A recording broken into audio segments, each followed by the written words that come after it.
자, 오늘은 부르시고 의롭고 영화롭게 하셨느니라 라는 제목으로 하나님의 말씀 나누려고 합니다. 여러분들이 살아가실 때 누군가를 부를 때 여러분 왜 부르시죠? 보통은 목적이 있어서 부릅니다. 여보라고 부를 때에도 목적이 있죠. 또 어떤 마트를 갈 때에도 도울 사람이 있을 때, 도움이 필요할 때, 그들에게 도움을 필요로 할 때 도와줄 직원을 찾곤 합니다. 또 가정에서도 문제가 생기면 그 일을 잘 해낼 만한 자녀에게 전화를 해서 도움을 요청하기도 합니다. 사실 그 일을 해내지 못할 것 같으면 애초에 부탁도 하지 않습니다. 이처럼 누군가를 부른다는 것은 분명한 목적이 있다라는 것이죠. 그렇다면 하나님이 우리를 부르셨다는 의미에도 분명한 목적이 있다라는 것을 우리는 알 수 있습니다. 오늘 말씀을 통해서 어떤 목적이 있고 궁극적으로는 어떤 일을 위해 우리를 부르셨는지 말씀을 통해 살펴보려고 합니다. 오늘 말씀 잘 듣고 주신 말씀대로 살아내는 저와 여러분들 될 수 있기를 주님의 이름으로 축원합니다. 자, 오늘 말씀에서 세 가지 정도로 우리가 살펴볼 수 있는데요. 첫째로 우리가 예수님을 본받는 삶을 살게 하시기 위해 우리를 부르셨습니다. 우리 29절의 말씀을 함께 읽겠습니다. 29절 말씀 시작. 하나님이 미리 아신 자들을 또한 그 아들의 형상을 본받게 하기 위하여 미리 정하셨으니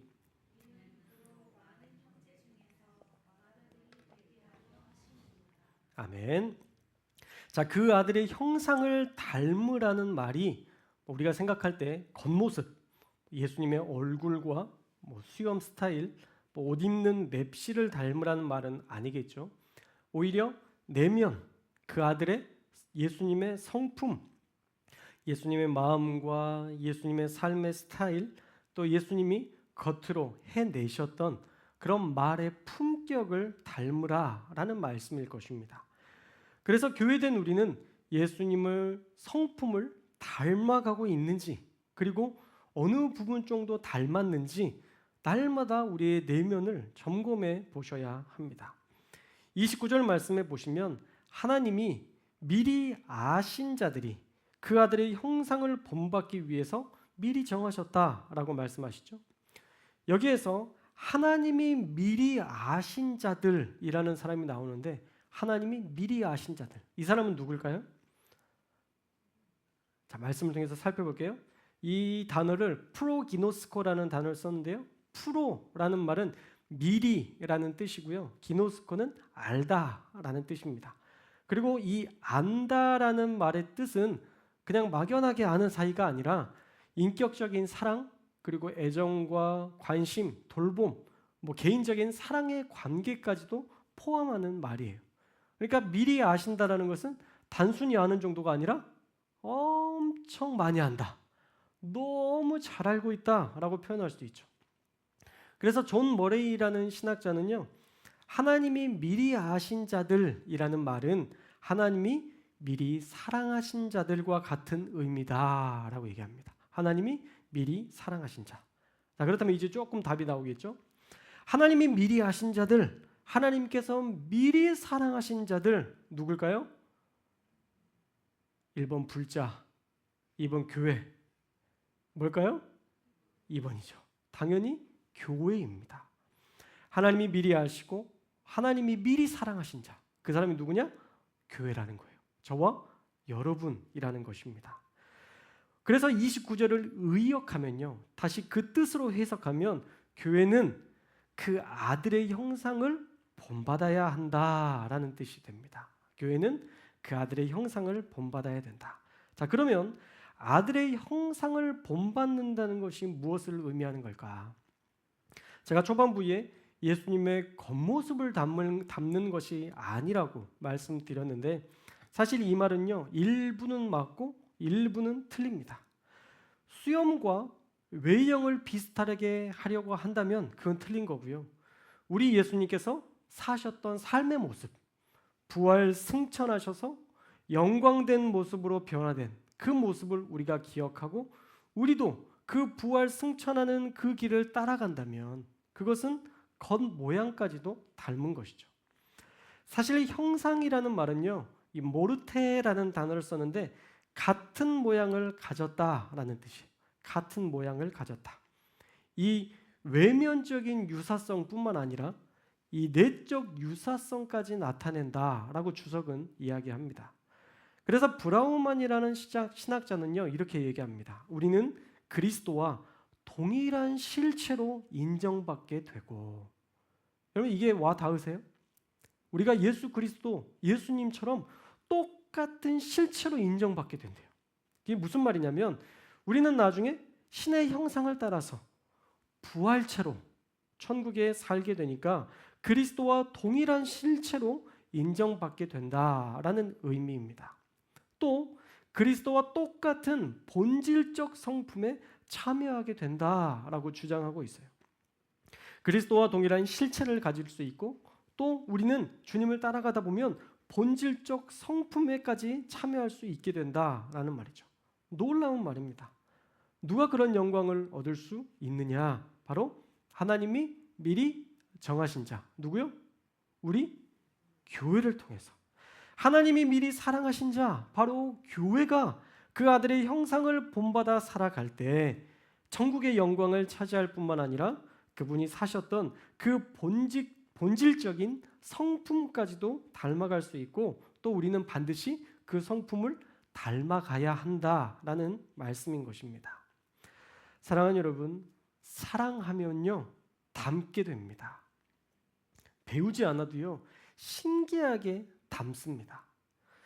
이번 주 주일에 저희 형님이 여수교회 담임 목사님으로 이제 취임하셨고 또 그때가 마침 제 생일이어서 형님이 맛있는 식사를 사주셔서 잘 대접도 받았습니다. 그리고 월요일 저녁에 어머니 모시고 군산에 와서 어머니와 함께 시간을 보냈습니다. 그리고 화요일에는 군산 고향집에 아버지가 만드신 찜질방이 있는데 그 불 뗄감을 어머니께서 좀 준비해 달라고 말씀하셔서 뒤안에 있는 그 나무를 정리하는데 좀 뒤쪽이 좀 지저분하더라고요. 그래서 마음 먹고 정리를 하기 시작했습니다. 오래된 보일러, 그 무거운 보일러가 하나 놔져 있었고 H빔 철근 1m짜리 2개를 밖으로 내보내고 하나씩 정리하기 시작하는데 어머니께서 아들이 또 무거운 거 들고 일하니까 마음이 쓰이잖아요. 그래서 안쓰러운 마음이 들었는지 옆에서 계속 도와주시려고 오셔서 주섬주섬 일을 하시기 시작하셨습니다. 그래서 제가 계속 다른 일 하시라고 내가 쉬엄쉬엄 하겠다고 말해도 안 가시길래 제가 엄마 거기 있으면 일이 걸리적거리니까 다른 거 하시라고 말씀드렸더니 돌아가신 아빠랑 똑같이 말한다고 하시더라고요. 네 아빠랑 똑같이 얘기한다 너도. 그런데 아버님이 진짜 걸리적거리셔서 그렇게 말씀하셨을까요? 아닙니다. 아버지 마음은 아마 저와 똑같은 마음이었을 텐데 이런 마음이었을 거예요.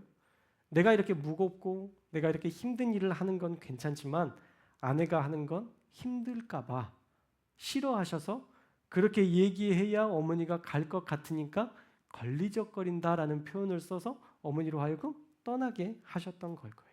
어머니 병나실까 봐. 사실 저도 똑같은 마음이었거든요. 제가 오는 동안이나 와 있는 동안이나 어머니를 도와드리지 언제 도와드릴 수 있을까 싶어서 아무리 가라고 해도 가시지 않으니까 엄마 일할 때 걸리적거려 빨리 저로 가세요. 그렇게 이야기했던 거죠. 차라리 제가 힘들고 말지 혼자 계신 어머니가 병나시면 안 되니까 일 못하시게 하려고 했던 말이었죠. 그렇게 일을 마치고 깨끗하게 뗄감들을 잘 이렇게 차곡차곡 정리해 놨더니 어머니께서 어떻게 아버지랑 똑같이 그렇게 깔끔하게 정리해 놨냐고 하시면서 마음에 쏙 들어 하셨습니다. 그리고 아버지가 가르쳐 주든가 라고 저에게 말씀하시더라고요. 뗄감 쌓는 걸 뭐 누구한테 뭐 배우겠습니까? 사실 그건 배운다고 하는 것도 아니고 사실 그걸 배울 시간도 없었습니다. 저희 아버지는 자식들에게 이런 거 가르쳐 주실 분이 아니에요. 아내도 이런 일 안 시키려고 하는데 자식들에게 그런 일을 시키시려고 하셨겠어요? 그런 아버지라면 어떻게 하실까? 어떻게 하셨을까라고 생각해 보니까 이렇게 해야 되겠다라는 지혜가 생기더라고요. 우리 일상생활에서의 삶에서와 마찬가지로요. 우리가 누군가를 사랑하는 마음이 있고 사랑했던 기억이 있다면 사랑하는 사람을 닮아가게 되고 또 그분이 하신 일들을 떠올리면서 그분이 하신 일들을 그대로 해낼 수도 있게 됩니다. 그래서 우리가 하나님을 닮으려면 하나님을 사랑하는 것이 가장 먼저예요. 사랑하지 않으면요, 절대 닮아갈 수 없습니다. 그리고 사랑하는 것이 분명하다면 이제 우리의 삶에서 우리를 사랑하신 예수님을 기억하고 그분이 하신 일들을 날마다 말씀을 통해 새롭게 배우면서 그 말씀대로 살아내서 우리를 사랑하신 예수님을 더욱 닮아가야 하는 것입니다. 우리 성도교회가 예수님을 사랑하는 성도가 많아질 수 있기를 주님의 이름으로 축원합니다. 예수님을 가장 닮은 성도가 우리 교회에 제일 많아져서 날마다 주님을 따라 살아가는 아름다운 교회 될 수 있기를 주님의 이름으로 축원합니다. 둘째로는요, 많은 형제들, 교회 중에서도 우리가 으뜸이 되게 하시려고 우리를 부르셨습니다. 자, 미리 아신 자들이라는 말로 이미 교회가 그 누구보다 먼저 부르심을 받았다는 것을 우리는 이미 살펴봤었죠. 그런데 또 나오는 이 마다들은 도대체 무엇을 의미하는 걸까? 이 마다들이라는 말은요, 제일 빠른 그리고 제일 이른 이라는 의미가 있습니다. 그리고 어떤 지위에 쓰일 때에는 으뜸이 되는 이라는 뜻을 지녀서 제일 으뜸이 되는 사람이라는 의미도 지닙니다. 그리고 많은 형제들은 누구를 나타내느냐? 바로 교회를 이야기하는 거예요. 많은 형제들은 교회를 나타냅니다. 그러니까 형제 중에서 맏아들이 되게 하신다는 말은요, 우리가 구원받은 그리스도인들 중에서도 우리가 으뜸이 되는 자, 즉 더 잘 믿는 성도가 되기를 원하신다라는 의미예요. 로마서를 썼던 시대가 AD 57년 즈음이니까요. 로마의 박해와 유대교의 핍박. 여러분 그냥 이 서신서의 상황은 항상 똑같다고 생각하시면 돼요. 로마의 박해와 유대교의 핍박. 외부적으로는 엄청난 로마, 거대한 로마가 핍박하고 있었고 내부적으로는 그 민족의 유대교 사람들이 계속 박해하는 상황이다라고 생각하시면 됩니다. 그러한 상황에서 잘 믿어서 맏아들이 되어야 한다라고 말씀하셨다면 그것은 어떤 의미일까? 아마 이런 의미일 것 같아요. 로마의 박해에도 예수님 떠나지 말고 유대교의 핍박에도 예수님을 배반하거나 다시 유대교로 돌아가지 말라는 그런 당부가 그 안에 담겨 있는 것입니다. 박해가 심해도 예수님을 떠나지 않는 자, 다양한 유혹에도 예수님을 배신하지 않는 자가 바로 맏아들이 되는 것입니다. 저와 여러분도요, 하나님이 말씀하셨던 형제들 중에서도 맏아들이 될 수 있기를 주님의 이름으로 축원합니다.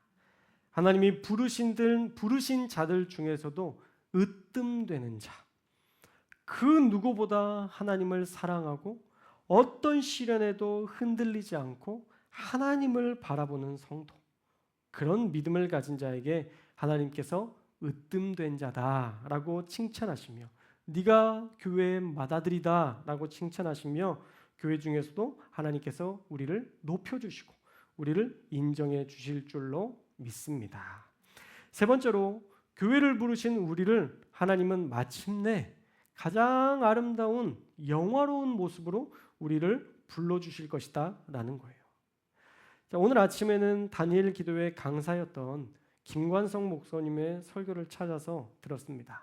그 말씀을 다 듣는데 참 힘들고 어려운 목회의 여정들, 참 괴로운 여정들을 보내신 내용들을 들었습니다.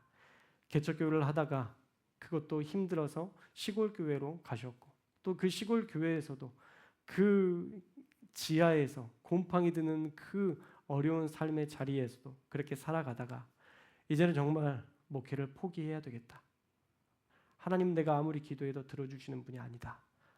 그러면서 마지막 하나님 앞에 그런 기도를 했대요. 하나님, 내가 사임서를 이제 쓰려고 하고 이 사임서를 제출하려고 하는데 하나님, 제가 이 교회 목양지를 떠나면서 앞으로 세상 일을 이제 하면서 살아갈 텐데 사실 내가 교회를 다닐지도 모르겠습니다. 하나님은 저에게 한 번도 그런 일들을, 그런 놀라운 일들을, 기적들을 저에게 보여주시지 않았습니다. 하나님, 제 인생 가운데 하나님 잘 믿으면 개인이 잘 되고 가족이 잘 되고 가문이 잘 된다고 하셨는데 나 개인도 사실 형편이 없고 우리의 가문도 형편이 없고 이 상황이 바뀔 것 같지 않습니다. 하나님, 이제 목회를 그만두고 저의 삶을 살겠습니다 라고 기도했대요. 그런데 그 상황 속에서 아들이 글짓기 대회에서 대상을 받아왔다는 거예요. 아무것도 자랑할 수 없는 그 삶의 자리인데 아들이 글짓기 대회에서 상을 받았대요. 그리고 나서 이제 경기도 대회가 있는데 경기도 대회에 나왔으면 좋겠다라고 교장 선생님이 이야기를 하셨다는데 그 목사님이 그러셨대요. 아들을 불러놓고 괜히 또 갔다가 상도 못 받으면 속상하고 마음 아파할까 봐 아들아, 아빠 따라해. 나는 안 된다. 나는 안 된다. 아예 안 될 걸 계속 이야기를 했대요. 절대 비관주의.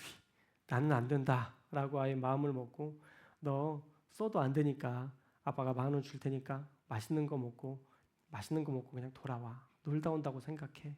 그렇게 이야기를 했대요. 그리고 나서 이제 그 대회를 나갔는데 글짓기 대회를 나갔는데 그 앞에 있는 심사위원이 그런 이야기를 하더래요. 뭐 맞춤법, 띄어쓰기 뭐 이런 거 하나도 안 볼 테니까 내용만 보고 논리적으로 맞는 것만 볼 테니까 그 내용들만 쓰면 된다. 그런 거 부담 갖지 말고 살아왔던 삶의 모습들을 쓰면 된다라고 이야기를 했대요. 그러면서 그 지하 교회에서 살면서 지하 그 사택에서 살면서 맨날 비만 오면 물 펐던 이야기.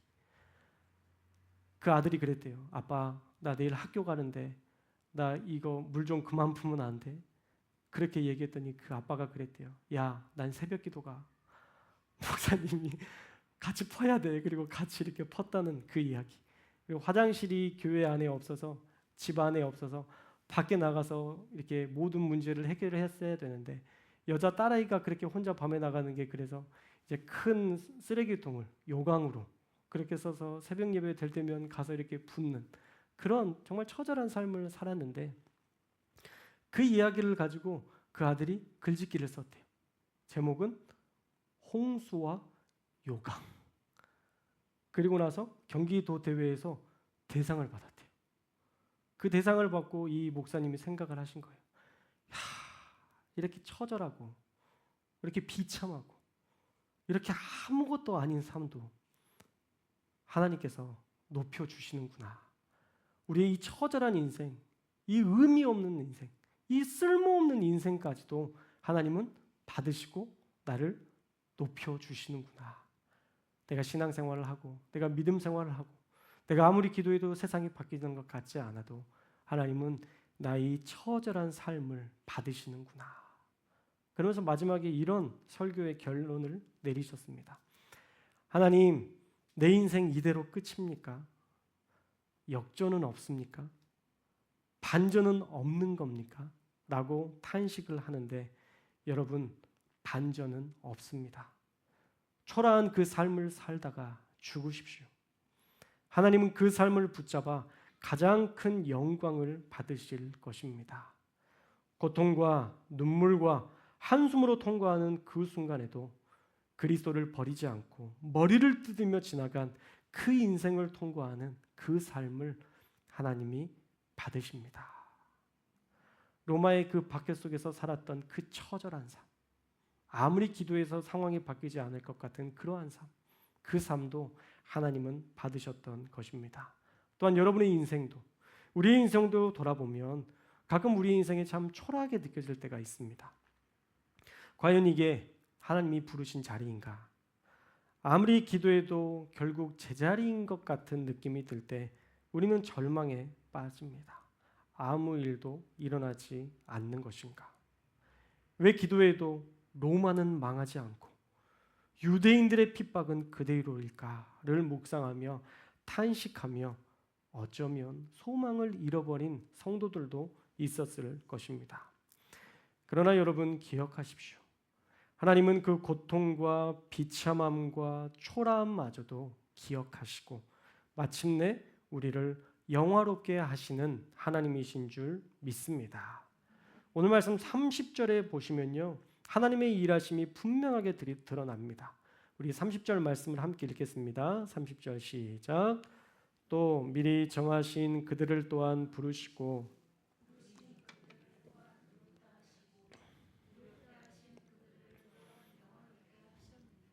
아멘.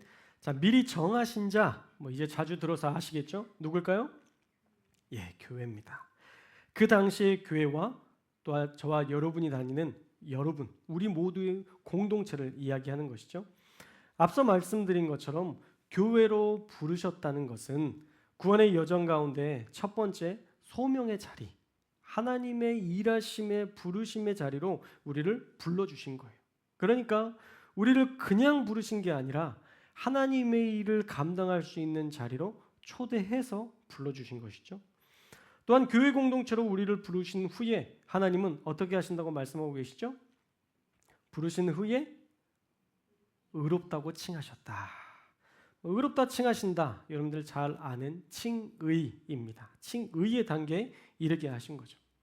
여러분 솔직히 말해볼까요?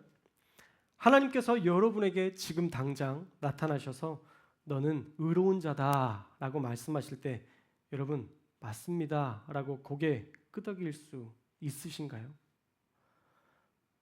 과거로 돌아가 볼까요? 우리가 처음 하나님의 부르심을 받을 때 교회를 나가야 되겠다라고 생각할 때 하나님이 그때 너 의로운 자야. 그러니 교회 가자라고 얘기하신다면 여러분 그 말에 수긍해서 맞아 나 의로운 자야 라고 해서 여러분 교회를 다니시게 되셨나요? 아마 한 분도 그런 분은 없을 겁니다.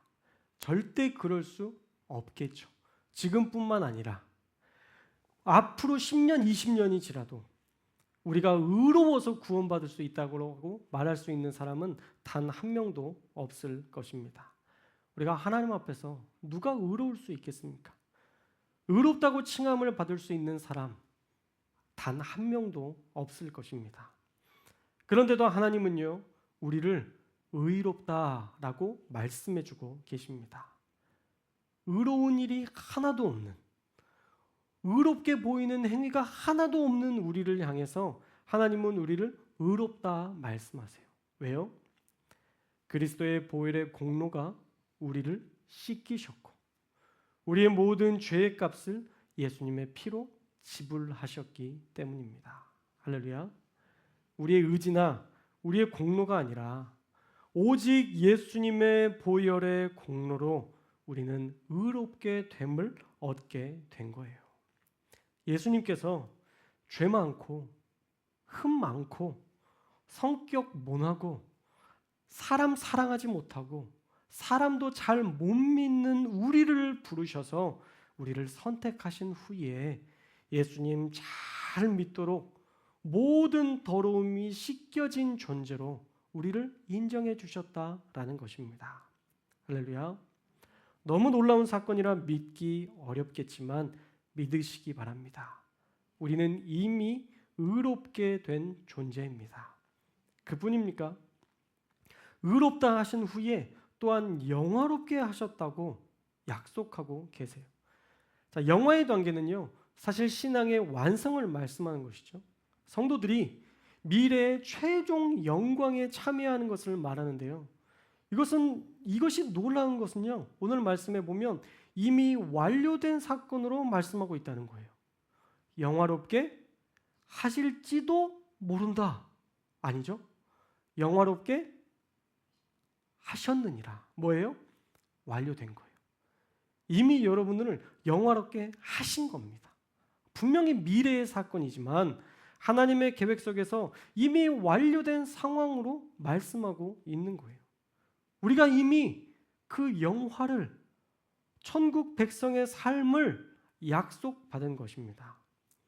그러니까 우리는 나약한 존재이지만 이 나약한 존재를 부르시고 의롭다 말씀하시고 이미 영원롭게 하셨다라고 하나님이 선언해 주셨다라는 거예요. 그러니까 우리를 압박하는 어떤 무게가 있고 우리의 삶에 어떤 초라한 삶이 있다 할지라도 하나님을 믿는 우리는 하나님께서 부르셨기 때문에 의롭게 하시고 마침내 영화롭게 하실 것이라는 사실입니다. 그래서요, 위대한 삶이 아니더라도 남들이 보기에 초라해 보이고 내가 느끼기에 비참한 삶이라 할지라도 그리스도를 버리지 않고 떠나지 않고 살아낸 그 삶은 하나님은 마침내 영광스럽게 받으신다라는 거예요. 그러니 사랑하는 여러분, 지금의 여러분의 모습을 초라하게 여기지 마십시오. 하나님은 여러분을 이미 귀하게 여기시고 받으신 줄 믿습니다. 우리의 어떤 삶도 사랑으로 받아주시는 하나님이 계시다는 사실을 기억하여 우리를 영화롭게 하실 그날까지 예수님을 날마다 닮아가고 으뜸되는 성도로 살아가시는 저와 여러분 다 되시기를 주님의 이름으로 축원합니다. 기도하겠습니다.